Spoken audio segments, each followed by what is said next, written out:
question that often comes back is multiverse. What comics do you read? Let's find out. Hello, heroes and villains. Welcome to Multiverse. Today, we will take a look at the Invincible Iron Man. In this case, it's going to be the Marvel Masterworks, the Invincible Iron Man Volume 13. If it was good enough to start the MCU with Iron Man, it's good enough to start this new video series. We are going to take a look at the Kindle version. Although you can read Kindle comics on PC, it's much better and much easier to read those Kindle comics on the tablet. Or maybe if you do have a PC that has a touchscreen, then it probably makes it easier as well. And the reason for that is pretty much this: whenever you have a double page spread, it gets pretty small on your screen, and unless you have a touchscreen or a tablet, you cannot zoom in into the screen. In this case, it doesn't really matter, it's only the credits or the table of content. But sometimes, here it is. But sometimes you'll have the creators writing an introduction, and as you can see, it is so small that you cannot really read it. Again, on a tablet, it wouldn't be an issue, but on a PC, it's a bit of a problem. The Masterwork starts with the Invincible Iron Man issue 113, which was pretty much the end of an era. It was pretty much a transition from Stark Industries into Stark International. Also, it was I think the last issue. Maybe not. I think it was the last issue by Herb Trimpe, but Herb Trimpe had an Iron Man run for a bit, and he had a pretty long run on the Incredible Hulk, although he may have drawn one or two issues of Iron Man in the 90s. But again, this pretty much was the end of an era. So here we can see the new Stark International, which will be Stark International until about issue 175 or something like that, or 173 I think, where it would be replaced by Stain International, but that's a story for another time. Again, you can see the issue with the double spread, although if we double click on some of the panels, so we can zoom in to some of the panels like that, but like in this case, if we zoom in on the first panel, it doesn't really help us. So again, the Kindle comics were not made to be read on the computer, or at least on most computers. So ideally, you will want to read those comics on a tablet, assuming you do have one. And there used to be the Comixology app, which was much better at reading comics on the PC. Sadly, at this point, Comixology is pretty much a thing of the past, so you pretty much have to use the Kindle app. And we pretty much see the aftermath of the previous storyline with Jack of Hearts leaving. And you can see there's a little editor's note over here: keep watching Marvel Premiere. We actually do have the Marvel Premiere issue at the end with the Masterworks. And of course, Madame Mask is wondering, Tony, how can we have Iron Man and Tony together? And he reveals that he was using a live model decoy. The live model decoy will come back from time to time, and we'll see that later in the issue. Ideally, I would like to spoil as little as possible. Think of this as a hard sell. I'd like you to look at that comic and think, holy crap, this looks awesome. I'm going to read it right now. So as I mentioned, this was pretty much the end of an era and the start of a new one. It would be the start of the David Michelinie, John Romita Jr., and Bob Layton era, although John Romita Jr. started at issue 115, and David Michelinie and Bob Layton only started with issue 116. But this was sadly the best Iron Man era we ever had. It stands pretty much above anything else that was produced. And at the time, we did not know that this would be as good as it would get. We never realized that we would never get a storyline, an era as good as this one afterwards. There were a few nice ones like the Armor Wars, but sadly the good Iron Man stories were very few and far between afterwards. So the transition between the old era and the new one, we had an issue of Iron Man by, again, Bill Mantlo and Herb Trimpe, where Iron Man would face the evil unicorn. There was also a subplot that would be introduced with the other, although this subplot will be concluded in the next Masterwork, so we're not going to see the end of this subplot just yet. And way back when, there used to be subplots going through the comics, so you had pretty much the main storyline for the comic, but you usually had a subplot running in the background that would run through a whole bunch of issues. But sadly nowadays, the subplots are pretty much a thing of the past. There's a few reasons behind that. The first reason is that in order to be able to carry a subplot through a whole bunch of comics, you need pretty much a consistent creative team. Though ironically enough, this subplot was started by Bill Mantlo and will be concluded by David Michelinie much later. Nowadays, sadly, too often creative teams are hired only for a handful of issues, so it's kind of hard to carry subplots month after month, maybe even year after year. when the creative team keeps on changing. So that might be why Marvel at some point had their writers write for the trade paperback. Eventually they would be on the comic for about 6 issues, so they would write the content, the equivalent of one trade paperback. Although John Romita started doing covers a bit earlier, but he would only be the regular penciler next issue. And here again we get an issue by Bill Mantlo with artwork by Keith Giffen. Also way back when, they would put a bit of a recap of what happened before. They were trying to treat every comics as if it was someone's first comic, so they were trying to put all the information that someone needed to be able to follow the story along. So here we have a very small recap of the evil unicorn attacked, was captured, and that was it. I love this panel. And way back when, it's when the Avengers had Beast and the evil Yellow Jacket before he started beating his wife. These were good times. Here we have a little slice of life with Madame Mask. And again, somehow, if you want to see those smaller panels bigger, it is an option. But in some cases, it doesn't really help. So we still had the mysterious other in the background, and of course, the evil unicorn had to escape to create a bit of drama and action. Although there was another evil villain waiting in the background, I would introduce Arsenal. I only saw this character in 2 issues, in this issue, and later on in an issue of the Hulk where he pretty much was destroyed. Not sure if he ever was used again, if that was it for him.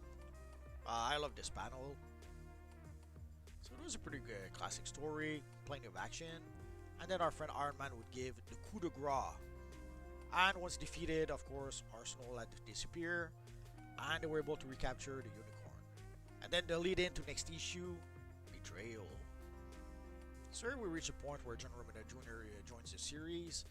We can recognize the style easily enough, but the style did evolve over time.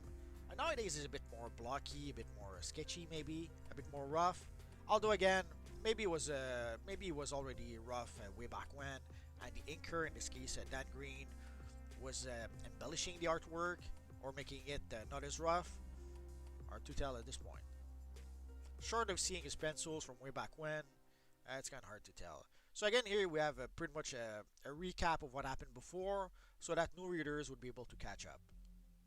Way back when, you could pretty much start reading a comic even in the middle of a storyline, because they were not afraid to take a bit of time to be able to show what happened before, and then move the story forward. It's something that pretty much disappeared nowadays, and then they wonder why they have a hard time getting new readers.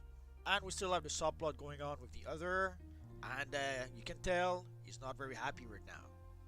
And sadly, as he goes back to his penthouse, Tony Stark is attacked by the evil Annie-Man. Poor Tony. And sadly for Tony, he was betrayed. So here with issue 116, David Michelini and Bob Layton would join the team, and they would remain on the book until issue 155 or something like that. There would be some other pencilers from time to time. John Romita penciled most of the run, but there were a few fill-in artists. There's also a bit of a run by Jerry Bingham. So throughout all the various pencilers, Bob Layton was able to keep the look of the comic pretty consistent throughout all those pencilers. But the dynamics of John Romita Jr. with the finishing touch of Bob Layton gave us some pretty good artwork. Bob Layton by himself, his artwork is a bit stiff maybe. John Romita Jr. may have an artwork that is a little bit rough, I guess.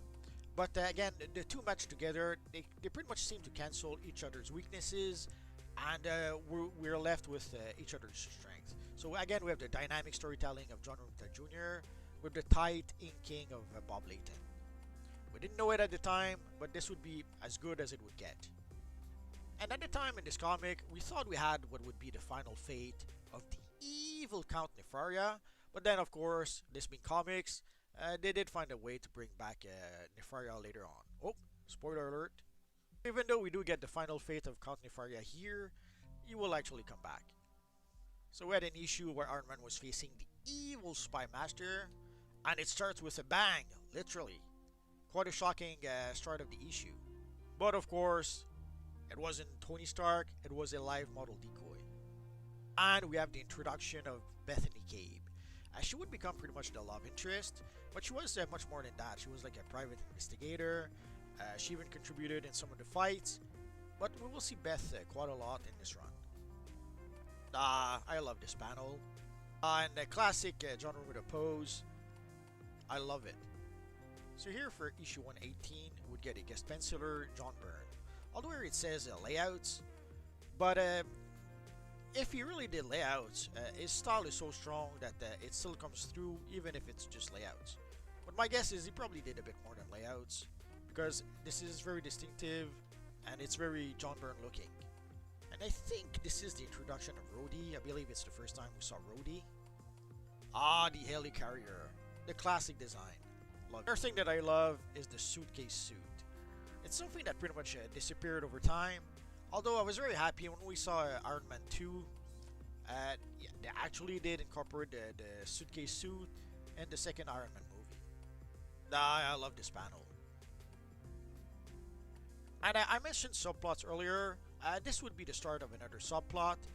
From time to time, for some reason, his armor, Iron Man's armor would malfunction, and it would lead to a pretty powerful moment. I love this cover. So John Romita Jr. would be back. So I just realized Bob Layton was doing more than just the inking. It was contributing to the plot as well. But again, the mixture of John Romita with Bob Layton was great. Love this panel. Issue 120 would feature the evil Submariner as the antagonist. Yeah, he's not really evil, but he's the bad guy in this episode. Love this opening page. It's a quiet scene, but a powerful scene as well. And you may have noticed also there's a lot of panels per page. Way back when, there was a lot more panels than today, which allowed comics to be able to tell more stories per issues. And of course, we had surprises like a flying tank. How is that possible? So of course, Tony has to go put on his armor. And there was this running gag for a while where he kept on running into this lady. Again, I mentioned the subplot. I wouldn't really call this a subplot. It was more just a running gag that would happen from time to time. So take a good look at this lady. You're gonna see her again. Again, classical John Romita Jr. pose. Love it. And the suitcase suit. I missed the suitcase suit. So here we have Namor that was often used as an antagonist, but not so much as a super villain. Although he was labeled a super villain for a bit, but he's much more of an anti-hero. Especially at some point they decided to try to give him his own series, and they cannot give super villains their own series. If they do give super villains their own series, they pretty much become an anti-hero. Again, classic Romita pose with some great Bob Layton rendering. Love it. And here we have a nice scene with Rhodey and Beth, where pretty much they established that Rhodey was a soldier in Nam, and that will be useful in a future issue. So here Iron Man manages to free himself from Namor.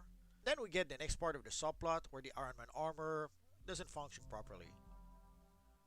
Great cover, love it. Oh no, Iron Man's gonna die. So we get a bit of a recap of what happened, and it doesn't take much. Basically just saying that Iron Man was fighting the evil Submariner underwater, and things went wrong, and there we go. And here we have Rhodey and Beth taking an active role in the story, looking for Tony's plane, which is supposed to have crashed over here. But of course, Namor, not being a bad guy, he actually did save Tony Stark. And then we get a bit of a flashback establishing the relationship between the Old Man and Namor, and basically explaining why Namor is involved in the story.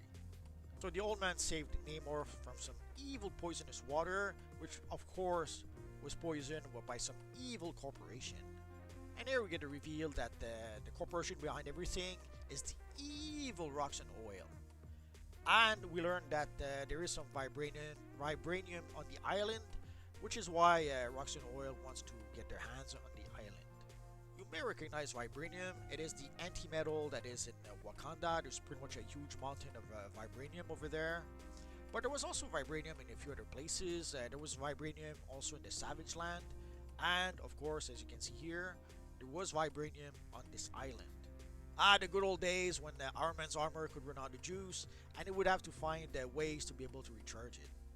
With Iron Man 122, we pretty much would have what would be pretty much a fill-in issue. And we have guest penciler Carmine Infantino. Infantino had a pretty huge run on the Flash. He's pretty much the one who reinvented the Flash in the Silver Age with Julie Schwartz, if I'm not mistaken.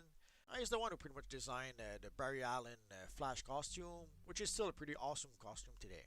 But despite the change in penciler, Bob Layton was able to pretty much keep a consistent look, even with a new penciler. And here we pretty much would have a retelling of the Iron Man origin story, and this is something that we do from time to time to make sure that new readers knew the origin of the invincible Iron Man. Way back when they were trying to make comics new reader friendly, they were under the assumption that each comic was someone's first issue, so they were trying to give the reader as much information as they could, and from time to time they would retell the Iron Man origin story. I love this page where they show the evolution of the armor as time went by. So here we have Iron Man 123. Oh noes! He's surrounded by a whole bunch of evil villains. Great splash page. Love it. Again, we get the subplot where the armor malfunctions, but Tony cannot find what's wrong with it. So we get a small montage of Iron Man testing the armor, but everything seems fine. Not sure why they had created some tension between Beth and Miss Arbogast. Miss Arbogast was Tony Stark's secretary. One of the great things about this run is the great supporting characters. Not just Beth and Rhodey, but also Miss Arbogast, and you'll also see Jarvis, the butler, a bit later.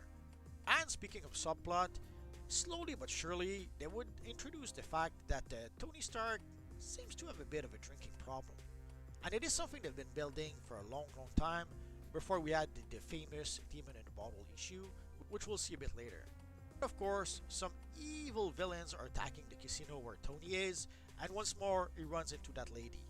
Issue 124, we have a pretty cool looking cover, although it kind of spoiled the end of the fight against them evil supervillain a bit, but overall it's still a very strong cover.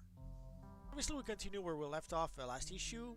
Here there's going to be a few additional inkers, so the ink will be a bit inconsistent in this issue. Here we have our friend Beth trying to help out Iron Man. She bought him enough time to be able to free himself and then defeat the evil supervillains. As I mentioned earlier, she does contribute in some of the fights. She's not just a love interest, she's an active participant. Although like they did with Miss Arbogast, they created a weird relationship between her and Iron Man. They're a bit antagonistic for some reason. So we're trying to be ironic a bit, like she loves Tony Stark but she doesn't like Iron Man very much. You can see a bit of the inconsistencies with the ink in this issue. As I mentioned, one of the things that made this run great is not just Iron Man himself or Tony Stark, but also the supporting cast. So Beth, Miss Arbogast, Mr. Fittins, we'll see Jarvis a bit later. There's also going to be a security guard a bit later, and there's Scott Lang who will be a bit of a supporting cast. So the supporting cast of the book was great, which is one of the reasons why this run was so memorable. And it had plenty of Iron Man action. Most of all, there were some great surprises. And here we're reaching a pretty important moment in the subplot where Iron Man's armor is malfunctioning. I'm not going to show you the moment. It is a pretty shocking one. And again, I would like you guys to go and buy this comic so that you can read it for yourself. It is pretty awesome. Afterwards, we do have an issue where Iron Man is out of the picture, and it's pretty much the adventures of Tony Stark, Agent 007, or something like that. And we got that a bit in Iron Man 3. Although with Iron Man 3, it was a bit annoying because here we had like 125 issues of Iron Man. So having one issue where we have Tony Stark pretty much taking the lead and being Agent 007, it's not really a big deal. It's actually maybe quite a bit refreshing. But with the movies, at that time we only had the 3 Iron Man movies. And yeah, he had an appearance or 2 in the Avengers. But after 3 movies, getting one movie that was focusing pretty much on Tony Stark being a driver, I wasn't too crazy about that. Here we have the aftermath of the shocking moment. I'm trying not to spoil. And Iron Man has to give away his armor. It does create a bit of tension between Tony and Beth. And seeing how he doesn't have his armor anymore, Tony has to go see his friend Captain America to try to teach him how to fight a little bit so that he can not be quite defenseless without his armor. Although at the time Cap did not know that Tony Stark was Iron Man, the argument was that Tony Stark does not have his bodyguard anymore. Iron Man was Tony Stark's bodyguard at the time. So without his bodyguard, Tony was a bit defenseless, so Cap did show him how to fight a little bit. And again, as I mentioned, a great supporting cast. Here we have Scott Lang. Some of you guys may recognize from the Ant-Man movies, as he was the second Ant-Man. Of course, there's our friend Rhodey. I remember how we established that Rhodey used to be a soldier in Nam. That will come pretty handy in this issue. There'll be plenty of fighting.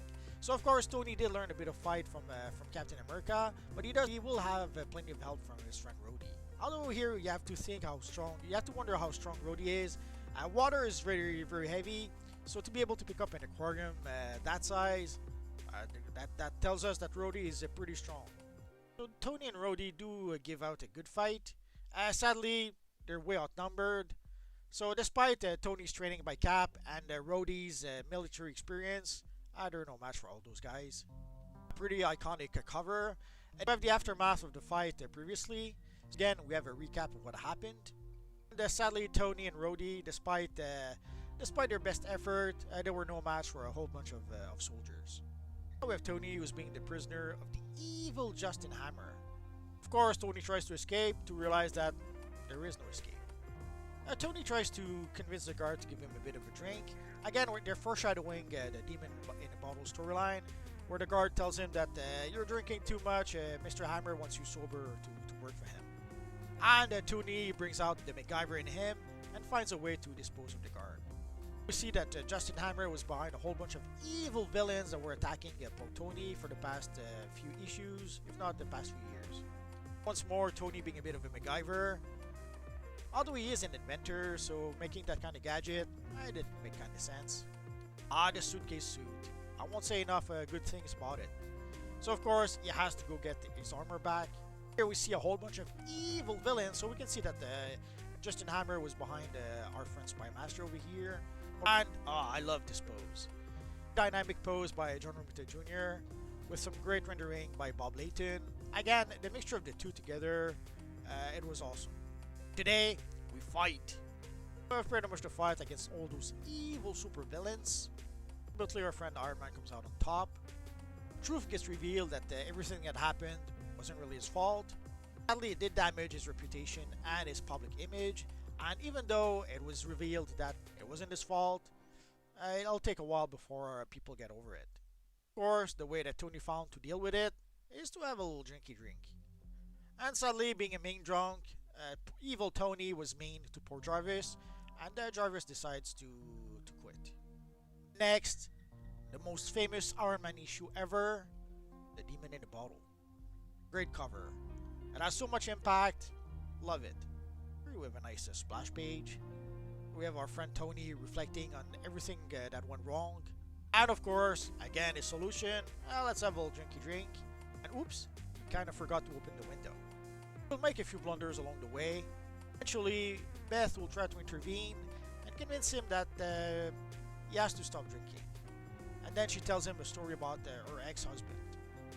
And she doesn't want him to end in the same way. When he does the hardest thing that can be for some people, he asks for help. We have a little montage to show that it wasn't easy, but after a while, they got through it. Of course, Tony goes and patches things up with Jarvis.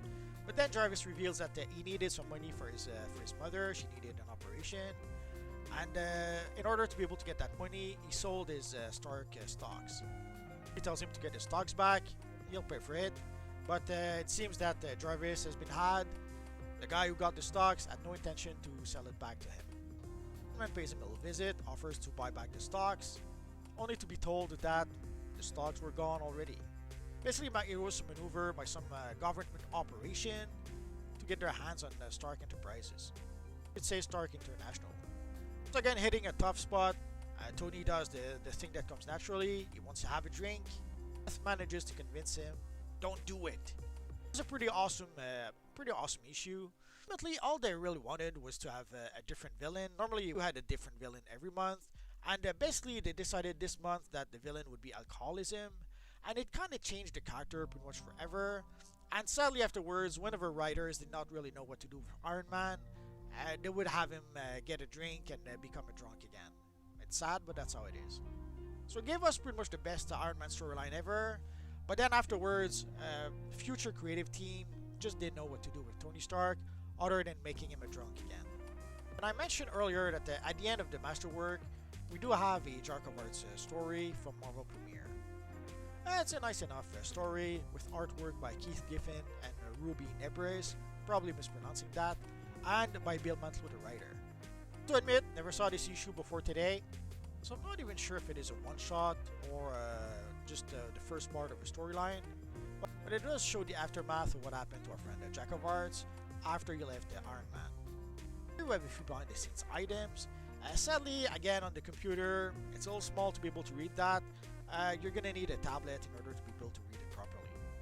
Fun behind-the-scenes stuff that we used to have in the comics way back when. We have a bit of an Iron Man pin-up. I don't know if this was supposed to be a cover, decided to reject it, but then decided to use it as a promo material.